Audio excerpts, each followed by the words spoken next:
मित्रों, क्या आप जानते हैं मंदोदरी रावण के साथ एक दिन में कितनी बार संबंध बनाती थी। रावण मंदोदरी के साथ संबंध बनाने के लिए इतना ज्यादा उतावला क्यों होता था कि मंदोदरी थक जाती थी। और मित्रों, क्या मंदोदरी वास्तव में बाली की पत्नी थी? क्या रावण ने छल से उसका हरण किया था? आज हम आपको एक ऐसा रोमांचक प्रसंग लेकर आए हैं जो सनातन धर्म की गहराइयों में छिपा हुआ है। मंदोदरी, जो भगवान शिव की बड़ी भगत थी, क्या वो सिर्फ रावण की पत्नी थी या उसकी जिंदगी में कोई और सच दफन था? मंदोदरी, जो कभी बाली की पत्नी हुआ करती थी, आखिर रावण ने उसे कैसे हासिल किया? शक्ति से या छल से या किसी गहरे षड्यंत्र से? क्या मंदोदरी ने रावण को सचमुच अपनाया था?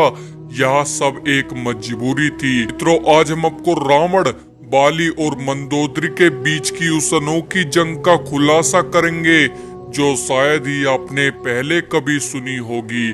तो वीडियो को अंत तक जरूर देखें, क्योंकि इसमें ऐसे रहस्य हैं जो आपको चौंका देंगे। चलिए शुरू करते हैं। मित्रों, ये कहानी है उस दौर की जब तीनों लोकों में दो योद्धाओं का डंका बजता था।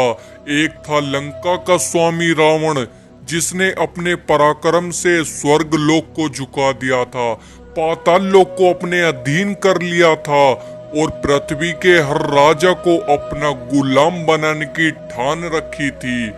उसका अहंकार आसमान छू रहा था, जहां वह जाता वहीं तबाही मचाता।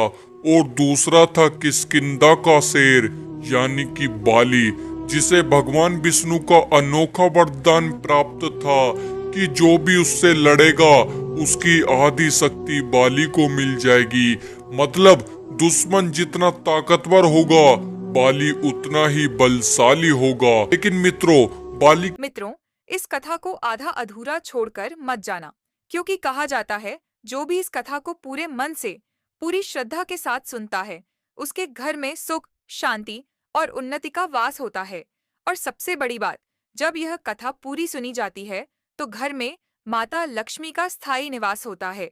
इसलिए मित्रों, अगर आप अपने जीवन में खुशहाली चाहते हैं, धन की वृद्धि चाहते हैं और हर दिशा से उन्नति चाहते हैं, तो इस कथा को अंत तक अवश्य सुनिएगा। और हाँ, हमारे इस चैनल को सब्सक्राइब जरूर करना। आइए अब हम शुरू करते हैं यह मंगलमयी कथा। की ताकत सिर्फ इस वरदान तक सीमित नहीं थी। वो एक सच्चा तपस्वी था। वह हर रोज सुबह संध्या वंदन और गहरे ध्यान में डूबा रहता था। उधर रावण अपने बल के नशे में चूर था। उसने सोचा, मैं बाली को हरा कर दिखाऊंगा। अब रावण किष्किंधा जा पहुंचा और बाली को ललकारने लगा।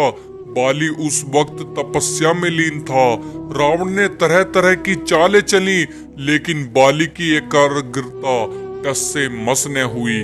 आखिरकार रावण ने ऊंची आवाज में उसे युद्ध के लिए पुकारा।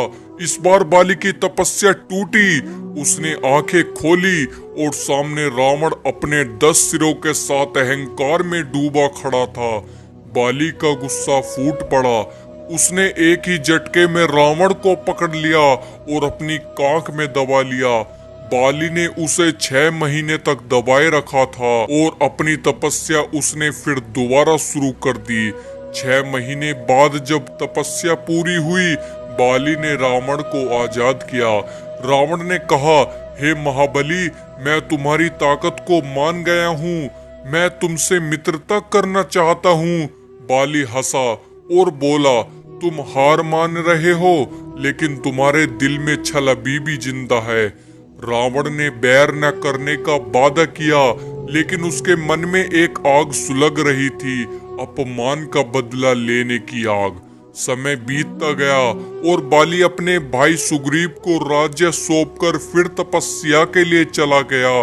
यही वह मौका था जिसका रावण को इंतजार था। उसने ऋषि का भेष धारण किया और किष्किंधा में घुस गया। बाली का सख्त नियम था, कोई ऋषि आए तो उसकी पूरी सेवा करो। मंदोदरी और उसकी देवरानी तारा ने उस ऋषि का स्वागत किया। आसन दिया, जल अर्पित किया, भोजन का आग्रह किया, लेकिन उसे क्या पता था कि यह कोई साधु नहीं बल्कि लंकापति रावण था। जैसे ही मौका मिला, रावण ने अपनी असलियत दिखाई। उसने मंदोदरी को बलपूर्वक पकड़ लिया और अपने पुष्पक विमान में डालकर लंका की ओर उड़ चला। विमान में मंदोदरी समझ गई कि अब बचना नामुमकिन है, लेकिन वो सिर्फ खूबसूरत ही नहीं बल्कि बहुत चालाक थी। उसने रावण को ललकारा, हे राक्षस राज, तुम इतने पराक्रमी हो तो यह कायरता क्यों?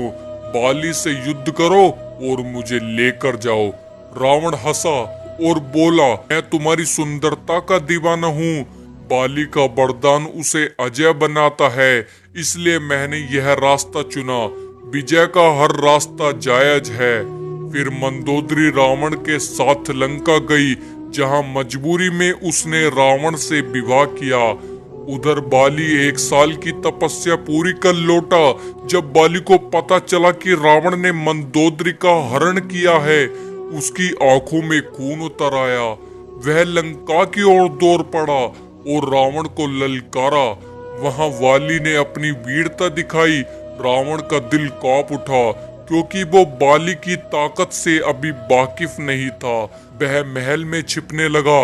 मंदोदरी सब देख रही थी। उसने सोचा, अगर युद्ध हुआ तो लंका तबाह हो जाएगी। उसने रावण से कहा, बाली को आतिथ्य दो, शायद उसका गुस्सा शांत हो जाए। अब रावण ने कहा, हे महाबली, मैं तुम्हारी रानी लौटा दूंगा, मेरा आतिथ्य स्वीकार करो। बाली ने मंदोदरी को देखा, उसकी आंखों में क्रोध था। उसने ऐसी गर्जना की, लंका कांप गई, हाहाकार मच गया। रावण डर से मंदोदरी के पीछे छिप गया।